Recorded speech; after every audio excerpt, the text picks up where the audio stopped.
اعوذ باللہ من الشیطان الرجیم بسم اللہ الرحمن الرحیم یا ایہا الذین آمنوا لا یسخر قوم من قوم عسى ان یکونوا خیرا منہم ولا نساء من نساء عسى ان یکن خیرا منہن ولا تلمزوا انفسکم ولا تنابزوا بالالقاب بئس الاسم الفسوق بعد الایمان ومن لم يتب فأولئك هم الظالمون يا أيها الذين آمنوا اجتنبوا كثيرا من الظن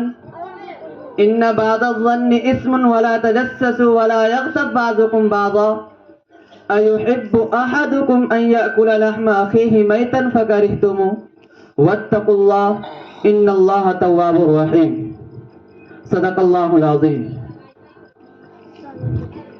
تو میرے محترم بزرگوں اور دوستوں اور دائز پر تشریف فرمائے مہمانان اعزام اور ہماری ماں اور بہنوں، جیسا کہ ابھی میں نے آپ کے سامنے ایک آیت تلاوت کی ہے، یا ایہا الذین آمنوا لا یسخر قوم من قوم عسى ان یکونوا خیرا منہم. اللہ تعالیٰ ارشاد فرماتے ہیں، اے ایمان والو لا یسخر قوم من قوم عسى، کوئی قوم کسی قوم کا مذاق نہ اڑائے، عسى ان یکونوا خیرا منہم، امید ہے کہ ہو سکتا ہے کہ جو مذاق اڑا رہا وہ اس سے بہتر ہو، وہ جس کا مذاق اڑا رہا ہے بہتر ہو اس سے. ولا نساء من نساء عسى ان يكن خيرا منهن، اور کوئی بھی عورت کسی اور دوسری عورت کا مذاق نہ اڑائے، ہو سکتا ہے کہ تم جس کا مذاق اڑا رہا وہ تم سے بہتر ہو. ولا تلمزوا انفسکم ولا تنابزوا بالالقاب، اور تم کسی کو برے القاب سے نہ پکارو. یہ جو آیت ہے، یہ تلاوت جو ابھی میں نے کی ہے، یہ آیت اللہ تعالیٰ نے جب ہمارے نبی کریم صلی اللہ علیہ وسلم صلح حدیبیہ کے موقع سے، جب ہمارے نبی کریم صلی اللہ علیہ وسلم صلح حدیبیہ سے واپس ہوئے، اور اس کے بعد جا کر کے جب ہمارے نبی کریم صلی اللہ علیہ وسلم مکہ کو نکلے فتح کرنے کے لیے، حج اور عمرہ کے لیے جب جس سال نکلے تھے اور اس سال مکہ فتح ہوا تھا، تو اس سال جا کر کے چھ آیتیں نازل ہوئی، اور جس میں اللہ تعالیٰ نے فرمایا کہ دیکھو تم نے تو مکہ فتح کر لیا ہے، لیکن اب اس کو سدھارو گے اور اس کو سنبھالو گے کیسے، اس مکے کو تم کو چلانا کیسے ہے. تو اللہ تعالیٰ نے اس کا 6 ترتیب اتارا. یا ایھا الذین آمنوا، کہ اے لوگوں کوئی قوم کسی قوم کا مذاق نہ اڑائے. میں نے قوم کو اس وجہ سے چنا تاکہ تم ایک دوسرے کو پہچان سکو نام سے، اور میں نے شیخ اور اس طرح سے اور بھی جو لقب انصاری اور اس طرح سے جو اور بھی لقب دیا جاتا ہے، میں نے اس کو اس وجہ سے منتخب کیا تاکہ تم ایک دوسرے کو پہچانے جاؤ، نہ کہ اس وجہ سے میں نے اس کو اتارا ہے کہ تم ایک دوسرے کا مذاق اڑاؤ.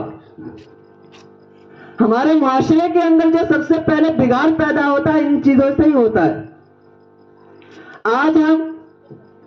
اگر ہمارے سامنے سے کوئی گزر رہا ہو،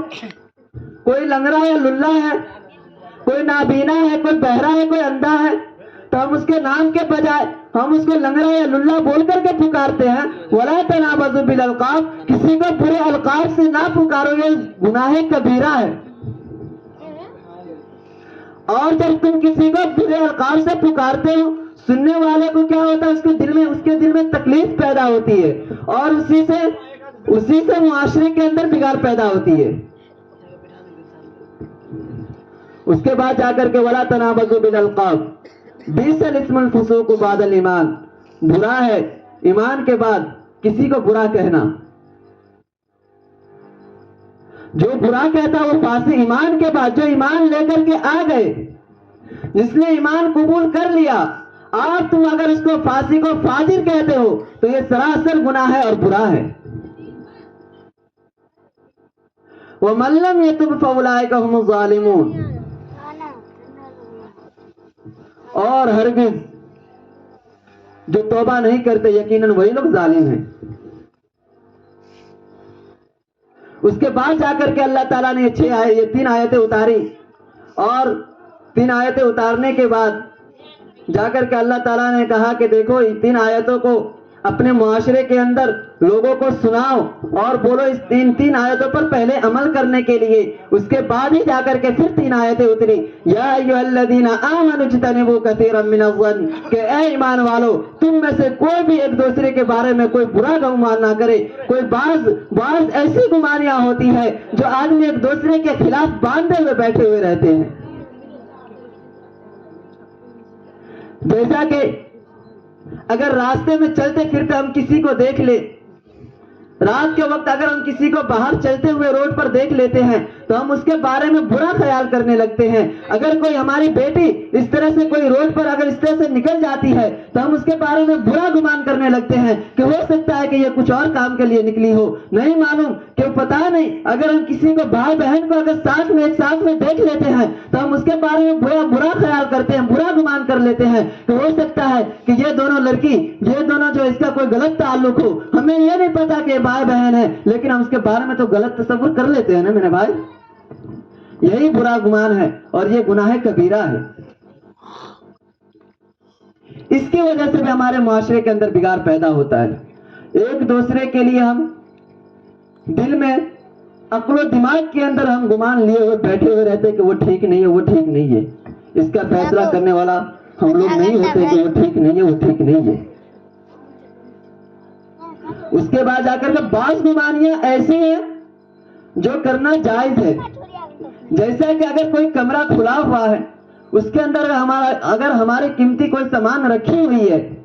اور ہمارا گمان یہ ہے کہ ہو سکتا ہے کہ وہ چوری ہو جائے، اس خیال میں نے اس کمرے کے اندر تالا لگا دیا، یہ گمان کرنا جائز ہے۔ اس کے علاوہ اور بھی گمان ہے، اور اگر ہم اس کے علاوہ جو گمان کریں گے کہ ہو سکتا ہے کہ جیسے کہ کسی کے بارے میں نے گمان کیا کہ وہ غلط ہے، وہ ایسا ہے، یہ گمان کرنا بالکل ناجائز ہے اور گناہ کبیرہ ہے۔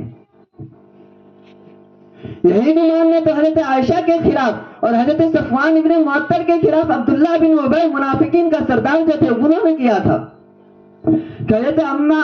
عائشہ کا جو تعلق ہے حضرت صفوان ابن معطل کے خلاف، جو انہوں نے گمان کیا تھا کہ حضرت صفوان ابن معطل کا غلط تعلق ہے حضرت اماں عائشہ سے، وہیں پر جب